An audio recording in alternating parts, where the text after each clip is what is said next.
ලෝක ප්‍රසිද්ධ චිත්‍රයක් දිහා බැලුවම අපිට හිතෙනවා අම්මෝ මේක කොච්චර සංකීර්ණද කියලා. ඒත් ඇත්තට මේ හැම නිර්මාණයක්ම හැදිලා තියෙන්නේ හරිම සරල මූලික දේවල් ටිකක් එකතු වෙලා. හරියට කලාකරුවාගේ ටූල් කිට් එකක් වගේ. ඉතින් අද අපි කරන්න යන්නේ අන්නේ ටූල් කිට් එක ඇරලා බලන එක. ඒ කියන්නේ දෘශ්‍ය කලා මූලිකාංග ගැන ඉගෙනගෙන උසස් පෙළ විභාගෙට මේක කොහොමද පාවිච්චි කරන්න කියලා හරියටම තේරුම් ගන්න එක.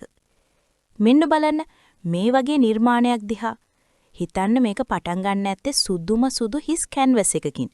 එතකොට කලාකරුවෙක් කොහොමද එහෙම හිස් තැනක ඉඳන් මේ වගේ සංකීර්ණ හැඟීම් පිරුණ දෙයක් මවන්නේ?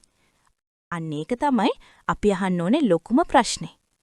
ඉතින් අද අපි හොයන්න යන්නේ අන්න ඒ ප්‍රශ්නෙට උත්තරේ.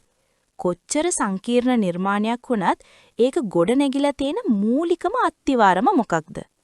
අපි එහෙනම් එකින් එක රහස හොයාගෙන යමු. හොඳයි. මේ තියෙන්නේ අද අපි යන පාර. මුලින්ම කලාවේ භාෂාව ගැන පොඩ්ඩක් කතා කරමු. ඊට පස්සේ රේඛාව, වර්ණය, හැඩය, අවකාශය, වයනය, ආකෘතිය වගේ මූලිකාංග ගැන බලලා අන්තිමට මේ ඔක්කොම එකතු වෙලා සම්පූර්ණ නිර්මාණයක් හැදෙන්නේ කොහොමද කියලා තේරුම් ගමු. හරි. අපි යමු පළවෙනි කොටසට. ඔව්, දෘශ්‍ය කලාවට තියලා එයාටම ආවේනික භාෂාවක්. ඉතින් මේ භාෂාවේ වචන තමයි අපි අර කලින් කතා කරපු ටූල් කිට් එකේ තියෙන දේවල්. එහෙනම් මොනවද මේ දෘශ්‍ය කලා මූලිකාංග කියන්නේ? හරිම සරලයි. ඕනෑම චිත්‍රයක්, මූර්තියක්, ඒ කියන්නේ ඕනෑම කලාකෘතියක් හදන්න පාවිච්චි කරන මූලිකම දේවල් ටික.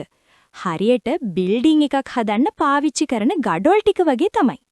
එහෙනම් දැන් වෙලාව හරි අර ටූල් කිට් එක ඇරලා බලන්න.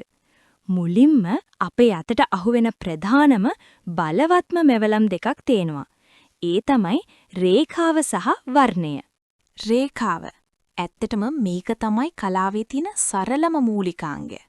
හිතන්න පැන්සල් තුඩක් තියලා ඉරක් අඳිනවා.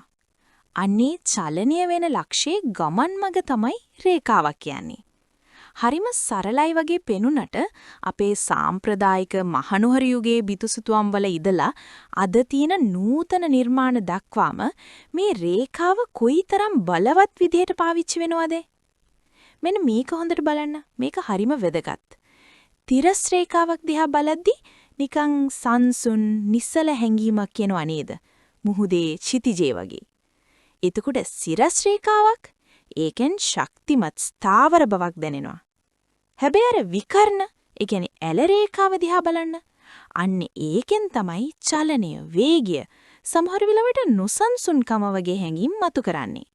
කලාකරුවෝ මේ රේඛා පාවිච්චි කරලා අපේ හැඟීම් එක්ක සෙල්ලම් කරන්නේ අන්න එහෙමයි. ඊළඟට වර්ණය. වේක නම් හරිම බලවත් මෙවලමක්. ඇත්තටම වර්ණයක් කියන්නේ මොකක්ද?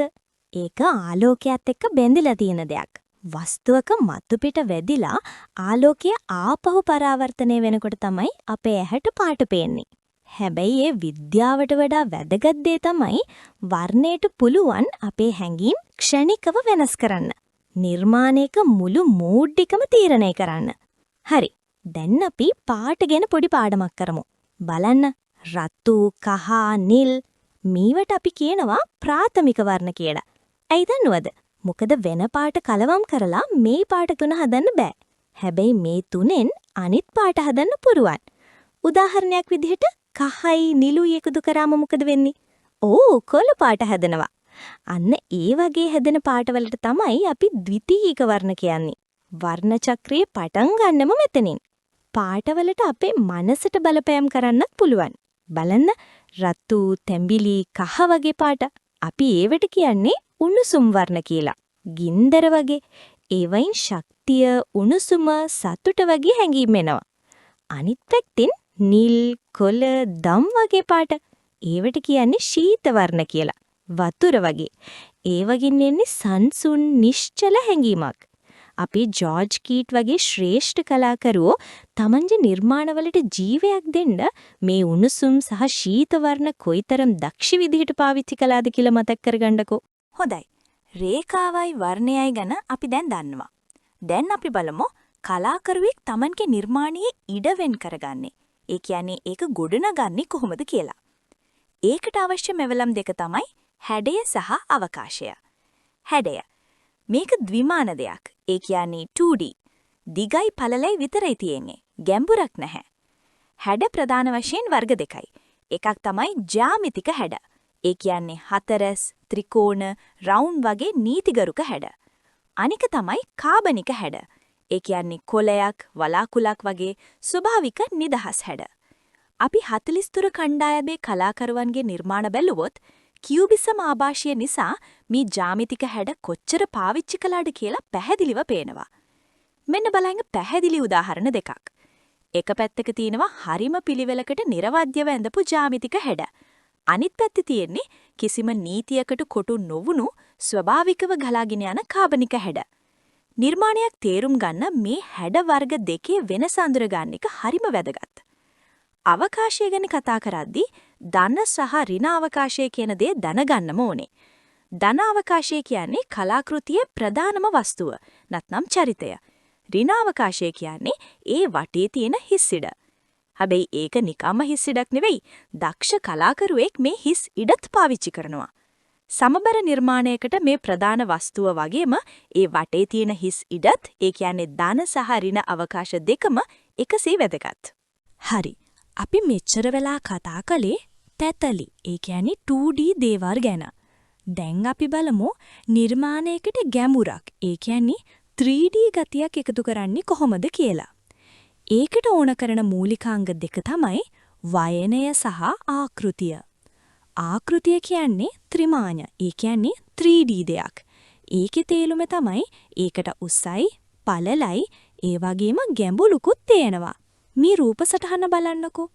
පැතලි රවුමක් කියන හැඩයට ආලෝකය සහ සෙවණලි එකතු කරාම ඒක ගෝලයක් කියන ආකෘතිය බවට පත්වෙන හැටි. ඒ වගේම තමයි කොටුවක් ඝනකයක් වෙන්නෙත්.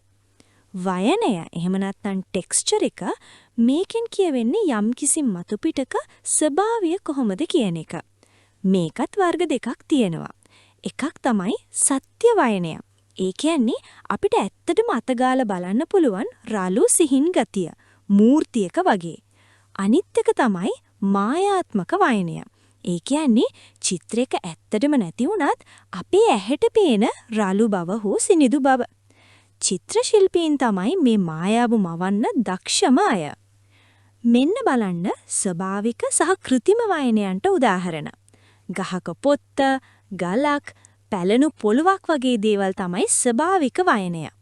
රෙද්දක්, ගඩොල් බිත්තියක් වගේ දේවල් කෘතිම වයනය. විභාගයේදී චිත්‍ර විචාරයක් ලියද්දී කලාකරුවා මේ වගේ මතුපිටවල් අනුකරණය කරලා තියෙන විදිය, ඒ කියන්නේ මායාත්මක වයනේ නිර්මාණය කරලා තියෙන විදිය ගැන ලිව්වොත් අනිවාර්යයෙන්ම ලකුණු ලැබෙනවා. හරි. අපි දැන් ටූල් කිට් එකේ තිබුණු හැම මෙවලමක් ගැනම වගේ කතා කළා. රේඛාව, වර්ණය, හැඩය මේ හැමදේම. හැබැයි මේ මෙවලම් නිකන් තිබිලා වැඩක් නැහැ නේද? දක්ෂ කලාකරුවෙක් මේ ඔක්කොම එකතු කරලා සංවිධානය කරලා තමයි විශිෂ්ට නිර්මාණයක් බිහි කරන්නේ. අන්නේ සංවිධානයට තමයි අපි ව්‍යුහය කියන්නේ. මෙන්න තියෙනවා අපි මෙච්චර වෙලා කතා කරපු හැම දෙයකම කෙටි සාරාංශයක්. හැම මූලිකාංගයක්ම, ඒ කියන්නේ රේඛාව, වර්ණය, හැඩය වගේ හැම දෙයකින්ම නිර්මාණයකදී ඉටු කරන කාර්යය මොකක්ද කියලා මේ වගුවේ පැහැදිලිව තියෙනවා. විභාගයට කලින් මතක් කරගන්න මේක හරිම ප්‍රයෝජනවත් වෙයි. ඔස්කර් වයිල්ඩ් කියලා තියෙන කලාකෘතියක් කියන්නේ අද්විතීය ස්වභාවයක අද්විතීය ප්‍රතිඵලයක් කියලා. ඒකේ තේරුම තමයි අපි මේ කතා කරපු රේඛාව, වර්ණය වගේ මූලිකාංග කියන්නේ ඕනෑම කලාකරුවෙකුට පාවිච්චි කරන්න පුළුවන් පොදු මෙවලම් ටිකක්. හැබැයි ඒ මෙවලම් ටික අරගෙන නිර්මාණයක් කරනකොට ඒකට කලාකරුවාගේ පෞද්ගලිකත්වය, එයාගේ හැඟීම්, එයාගේ දැක්ම එකතු වෙනවා. අන්න එතකොට තමයි ඒක අද්විතීය වෙන කාටවත් කරන්න බැරි නිර්මාණයක් බවට පත් වෙන්නේ. හොඳයි. අපි මේ සාකච්ඡාව අවසන් කරන්නේ මේ ප්‍රශ්නයත් එක්ක. දැන් මින් පස්සේ කලාකෘතියක් දිහා බලද්දී මුලින්ම ඇහැට අහුවෙන්නේ කැපී පෙනෙන්නේ මේ මූලිකාංග වලින් මොකක්ද? නිකම්ම චිත්‍රයක් දිහා බලලා ලස්සනයි කියලා අතාරින්නේ නැතුව ඒක විග්‍රහ කරන්න. කලාකරුවා පාවිච්චි කරලා තියෙන රේඛා, වර්ණ, හැඩ මොනවද කියලා හොයන්න. එහෙම බලන්න පටන් ගත්ත දවසට කලාව පේන විදිය සදාටම වෙනස් වේවි. ඉතින් අද අපි කතා කරපු මේ කලාකරුවාගේ ටූල් කිට් එක නැත්නම් දෘශ්‍ය කලා මූලිකාංග ගැන දැනුම ඔබේ විභාග ප්‍රශ්න පත්‍රයට වගේම ඔබේ ජීවිතයටත් අලුත් ඇසක් ලබා දෙවි කියලා මම විශ්වාස කරනවා. මතක තබා ගන්න ලෝක ප්‍රසිද්ධ ඕනෑම කලාකරුවෙක් තමන්ගේ ගමන පටන් ගත්තේ අද ඔබ ඉගෙන ගත්ත මේ සරල රේඛාවකින් සහ වර්ණ පොදකින්. ඒ නිසා විභාගය කියන්නේ බය විය යුතු කඩීමක් නෙවෙයි. ඔබ තුල ඉන්න ඒ විචාරකයා සහ නිර්මාණකරුවා එළියට ගන්න ලැබුණු අපූර්ව අවස්ථාවක්. විභාගයේදී චිත්‍ර විචාරයක් ලියද්දී මේ මූලිකාංග ගැන විශ්වාසයෙන් කතා කරන්න. කලාකරුවා රේඛාවෙන් මවපු රිද්මය, වර්ණයෙන් මවපු හැඟීම ඔබේ වචන වලින් විස්තර කරන්න. එතකොට විභාග පරීක්ෂකවරයාට පෙනේවි ඔබ කලාව නිකම්ම ඉගෙන ගත්ත කෙනෙක් නෙවෙයි, කලාව විඳින සහ හඳුනන කෙනෙක් බව. අද ඉතින් ඕනෑම නිර්මාණයක් දිහා බලද්දී අර මූලිකාංග මතක් කරගන්න. එතකොට ඔබට පෙනේවි හැම චිත්‍රයක් පිටුපසම තියෙන ඒ අපූරු රහස් භාෂාව. ඔබ සැමට උසස් පෙළ විභාගයෙන් විශිෂ්ට ජයග්‍රහණයක් අත්වේවා කියලා මම ප්‍රාර්ථනා කරනවා. තවත් මෙවැනිම වටිනා පාඩමකින් අපි නැවත හමු වෙමු. එතෙක් ඔබට සුබ දවසක්.